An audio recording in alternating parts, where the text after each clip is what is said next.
Welcome to Sip That Coffee, where casual conversations flow and real talk happens. We keep it real, diving into authenticity, growth, and all the unpredictable moments life throws our way.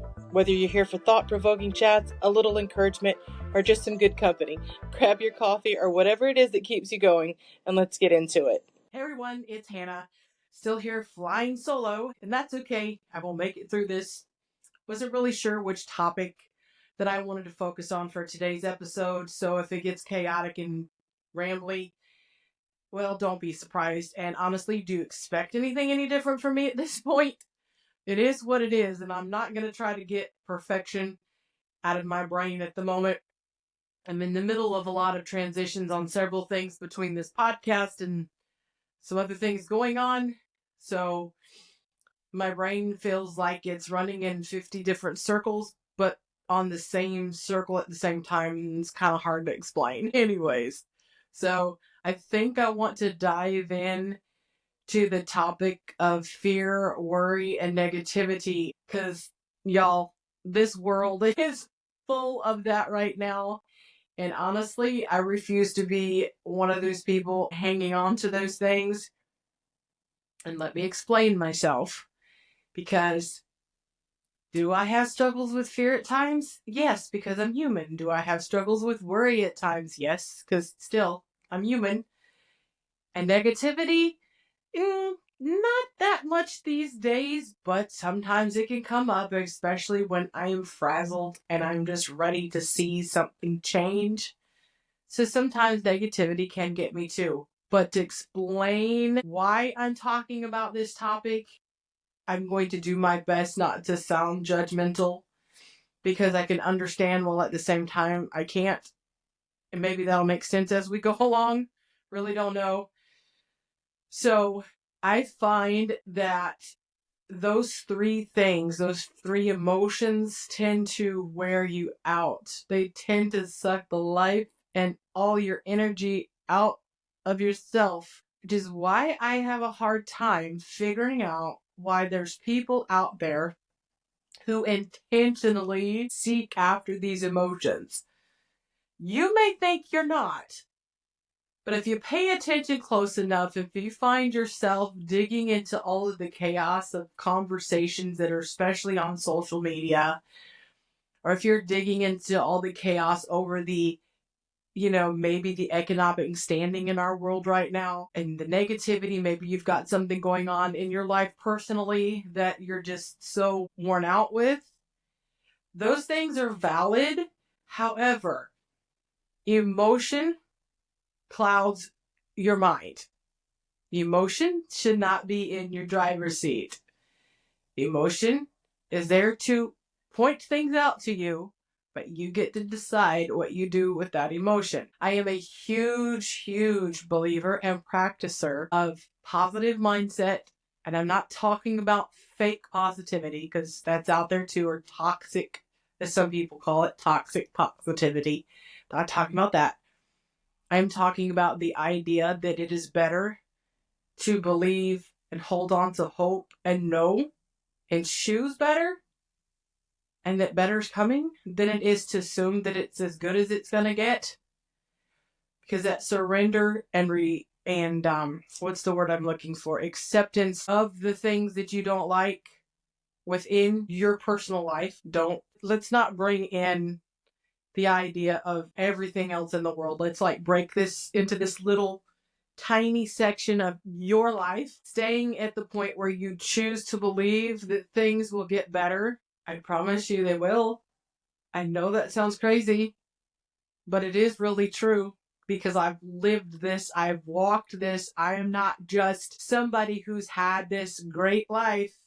And trust me, my life is still not anything to look at, or what most people would look at as great, with the exception of my spiritual health and my mental health.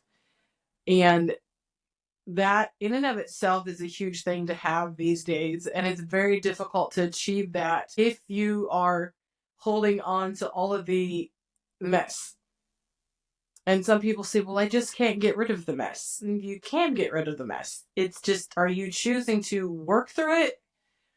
Or are you choosing to hold on to it? And our mind is very powerful. That word didn't come out well. Let's try that again. Our mind is very powerful and it will do what you tell it to do. And does it sound stupid? Like, does it really sound crazy to think that maybe, just maybe, you get to decide what your very thoughts are?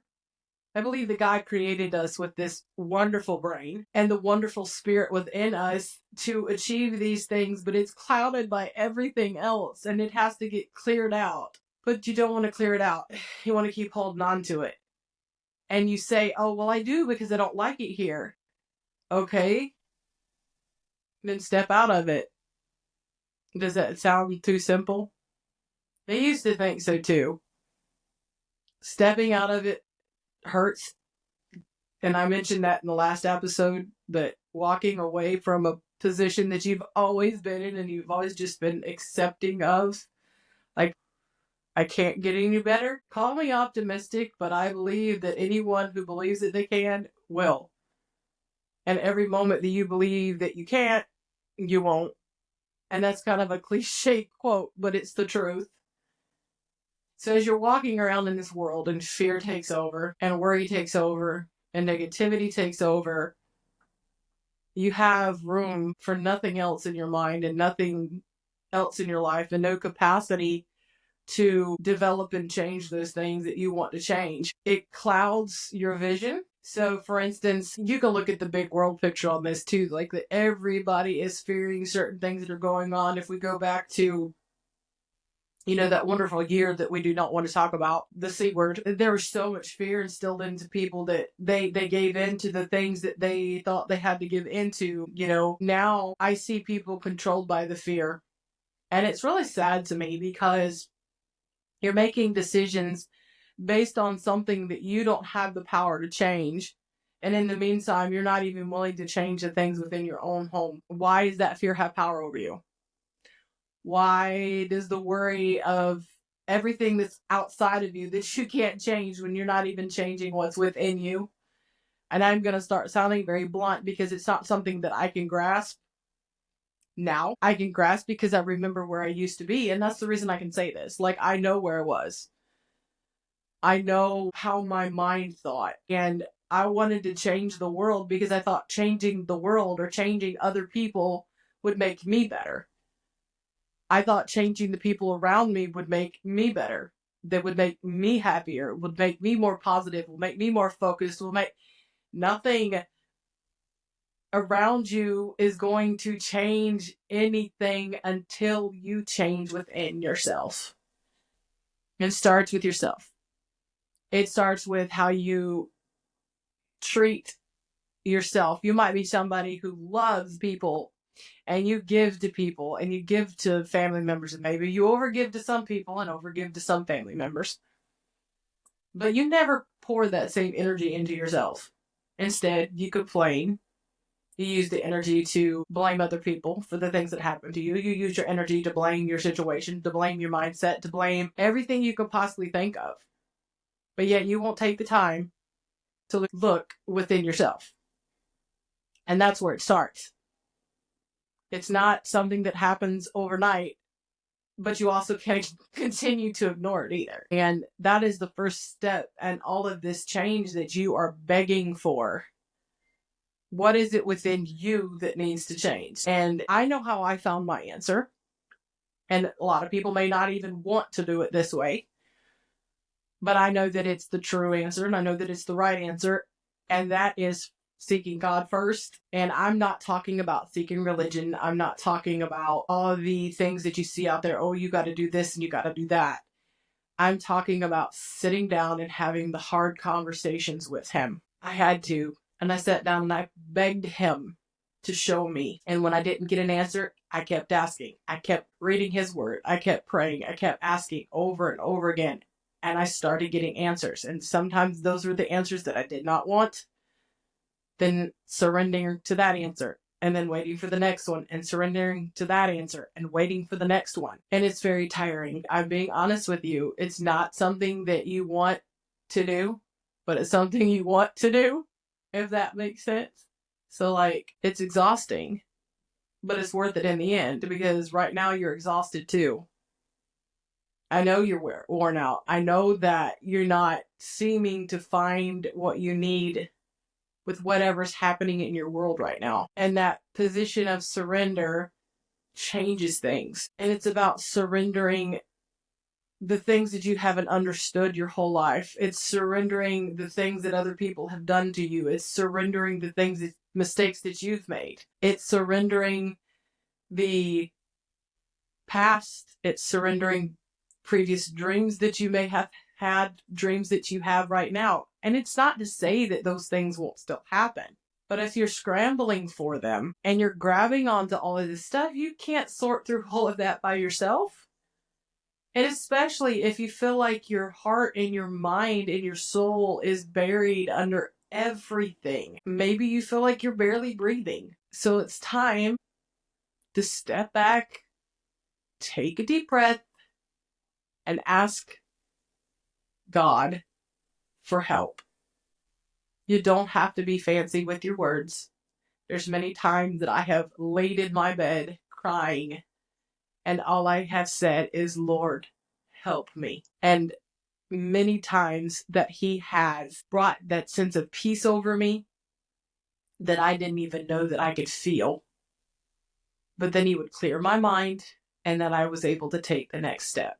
And then I was able to wait for the next step. And this is a little bit more serious than I wanted to go with things today, but I speak where I feel like I'm being led to speak, and I don't know who needs to hear this, and that's not up to me. I'm just speaking what is being laid on my mind and where this conversation goes, because I can remember all of the weight that I carried around, and all the fear and the anxiety and the stress and the pain. And a lot of it was not because of things that I did, but things that had happened to me or done to me, or how I'd been treated, even, in childhood and as an adult. And we do that. Everybody in this world has had experienced some type of situation that has molded us in our life, whether good or bad. And if you're someone who has not had the chaos in your life, or the trauma in your life, or the drama, or those other things that, I'm not going to speak directly on. If you've not had that, count your blessings. Because if you've not experienced it, listening to me talk about these things, you won't understand. That's why I have empathy for people who have gone through things. Because I know. But I also know that there is beauty on the other side of it. I know that your pain can be turned into purpose and passion. And there's another saying, your wounds into wisdom. Every bit of this can be used for good if you surrender it and allow God to take it and use it. And it's really as simple as that. And it's the most amazing feeling that there is.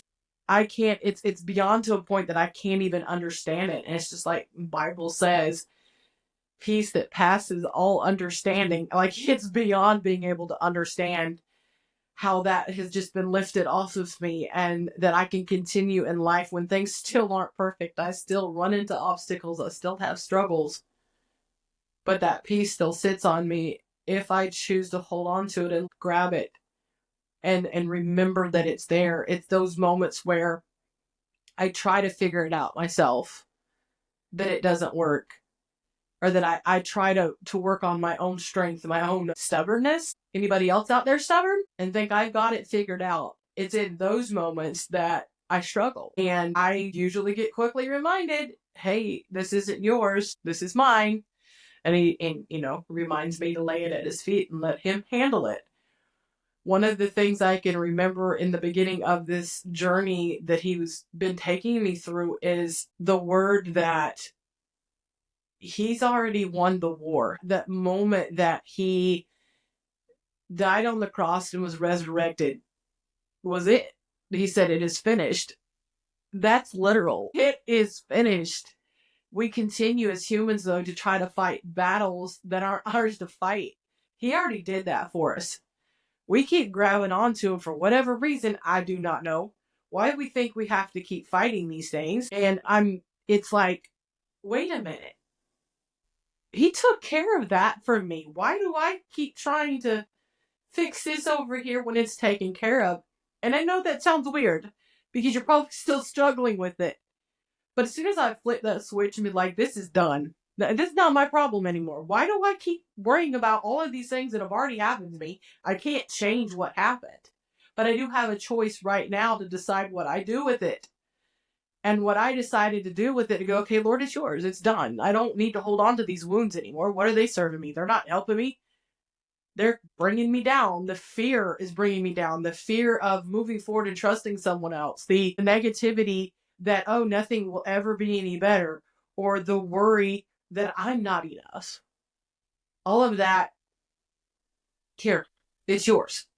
Why do I need to carry it? It does not serve me. But what does serve me is him in me, the fruit of the Spirit that's in me. And, we're told to give all of those things to other people. And maybe that's something that I need to dig into more about the fruit of the Spirit and about love especially. But those things, we're supposed to do that for ourselves too, not just other people. And do you give yourself grace? Do you give yourself mercy? I'm not talking about, I went and done this stupid thing, and so it's okay. I'll give myself grace for that. But it's about giving yourself grace in the sense of understanding who you are and allowing God to show you who you are so that you can become who you're supposed to be, and letting go of those things. Like when that switch flipped, like I said, for me, it was like, oh, wow. Okay, this makes sense. And I start feeding myself instead of starving myself. Holding on to all of those things, you literally starve yourself. You're killing yourself because all of this is festering up inside. It's just blackening everything. It's darkening your vision. It's darkening your spirit. You can't get a clear grasp or view of where you're supposed to go. Nothing makes sense. And it gets darker and darker and darker. But the funny thing is, the light's in you. If you know him, the light is in you. And if you don't, you can have that same light too. Because his love is absolutely amazing. And honestly, I didn't think that this topic would come up on my podcast as early on as it has. I'm very vocal about my faith, but I'm very much against religion and, kind of like Jesus. But someone's going to hear this that needs to hear it. And that's all that matters to me. And developing that connection in a way that you could just sit with him and trust him. And it's been a long time coming for me to get to where I'm at. I have dug my way out. I have scratched, it clawed, blood, sweat, and tears to get to this point. And I can only hope and pray that the Lord continues, and he will, because he does. He's always kept his promises, that I will continue to feel this peace and contentment over my life and joy, because it doesn't go away, and then it pours out to other people. And so far, that's the way it is. I have had my moments, especially the end of last year, went through a surgery, and then my mom passed away right after my surgery, and it was kind of traumatic for me. I won't get into the details of that, and I might share that story later. Just don't know if I want to just yet, but that was rough. I've had to, that left a mental scar for a little while. It's still there, but it's much better. But I've still continued to have the peace and joy, and I had the hope to know that he was going to pull me out of that, because I have seen the things that he's pulled me out of before, so I had no doubt that he would. It's just, going through that process again. And it gets easier each time you do it, and each time you learn the tools to get through it, it's a little bit easier. And I know that will continue, and if I could give anything to every single person in this world, it's that. Everyone should be in that place in their life where they're just at peace, and they have the beauty that they can have within the ugliness that might exist in our world right now. And I choose to operate from a place that I choose to see the good. I don't choose to focus on all of the negativity. that's going on, or all of the things that just sometimes make absolutely no sense. And after saying all these sweet things, I'm almost afraid to say this, but honestly, I don't know what's wrong with humans these days. And I can put myself into that category some too. But I told a friend the other day, like, I'm really trying hard to keep God's love for the human race. But there's times that it's very difficult because we are stupid. Humans are stupid. And we can do some of the dumbest stuff. Like, really? Why? And it's from one end of the spectrum to the other, and it just blows my mind. But I'm called to love, so I do. And I don't regret it, because I really do. I love people. I love loving people. I love the different kind of people that are in this world. I am not like looking at one exact perfect person. Like, we're all unique and created for special things. And it's fun to see people start living what they were created to be. I love seeing that. It's like, gives me chills sometimes. And I love seeing people, turn things around where they never thought that they could turn it from. It's so amazing to me. And I like it when it's genuine. There's some fake people out there too, sadly. And there's a lot of falsehoods out there.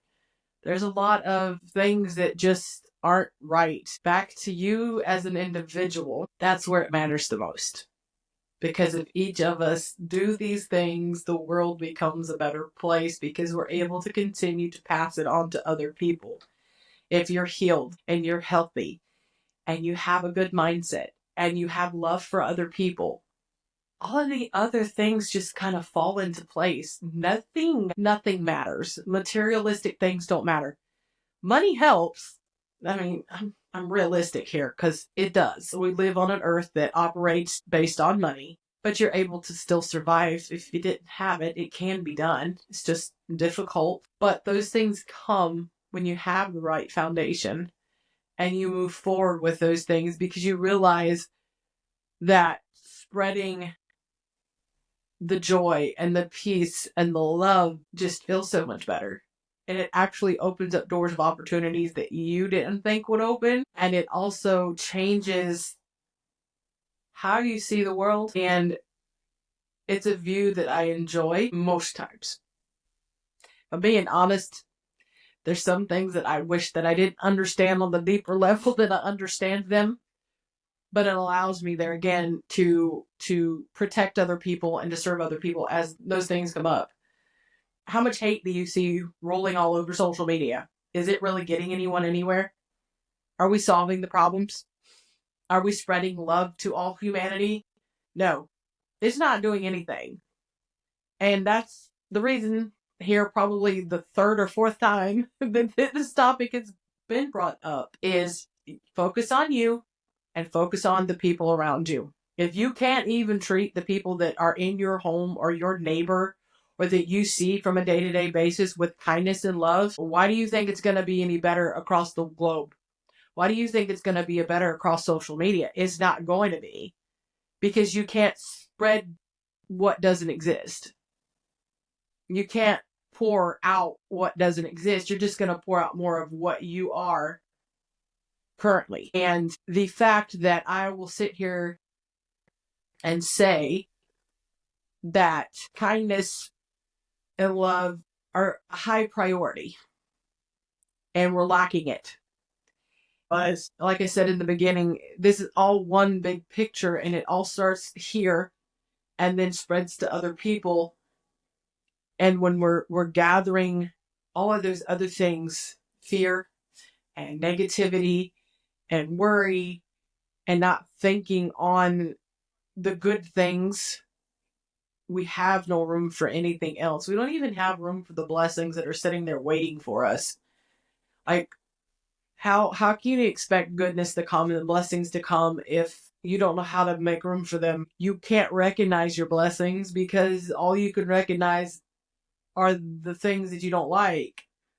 It's okay not to like things. What's not okay is to not change the situation. And everyone runs into obstacles when they're wanting to change things. Oh, don't I know? But the idea of complaining about them doesn't solve the problem.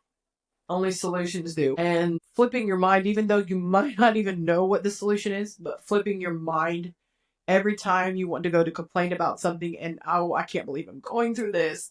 When is anything good going to happen for me? Ugh, I'm so tired of it. I can say that really well. Because it used to be that way. And I'm laughing at myself, you guys. This is hilarious. But like, it's like, click. Wait, okay, I don't want that thought. All right. I am where I am at the moment. I don't like it. Is there anything I can do right now to change the situation? Okay. Well, no, because I need money. And that's not something that can happen overnight. So change this current situation. I need some cash. Okay. So is there anything within my budget that I can change? Is there, and I'm just giving this as an example. There's no particular reason for this. Well, I want to accomplish A. Okay.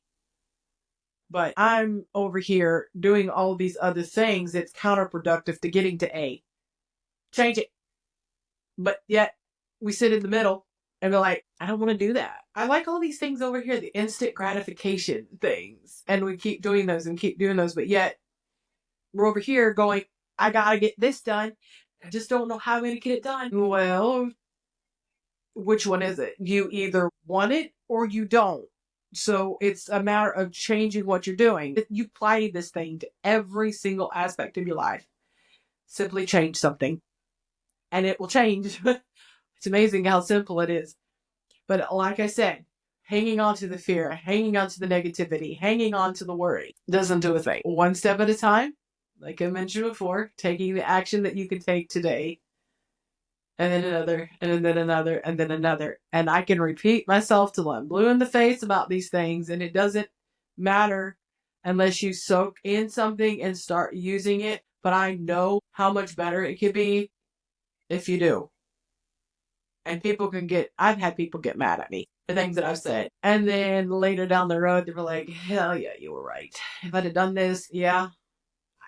And it's not because I'm always right, but I only typically speak on things that I've experienced myself. I don't go running my mouth about things that I've not experienced myself. And the answer's right around the corner if you choose to seek it, instead of seeking and staring at your problem and crying about your problem and crying about, and I say crying, I mean we all cry, but that's not what I mean. It's the yakking, I guess that's the word, yapping about this and yapping about that going on and yapping. Where is your energy going? Like, doesn't that drag you down? I mean, it wears you out. I know that it takes more energy to live in a pessimistic, negative, complaining world than it does being optimistic, taking action. Stop worrying about everything and focus on the goodness around you. And if you look for it, you find it. It does exist. And I've rambled, but hopefully some of this made sense. I'm telling you, this solo stuff is I gotta get my rhythm. Because I don't even know. Conversation, I can talk all day long. And I can talk now by myself, but I feel like I walked in circles and never got anywhere. So it is what it is. And if you keep hanging in with me, I'm sure something will get a little bit more interesting. Anyways, y'all have a good weekend and catch me next time.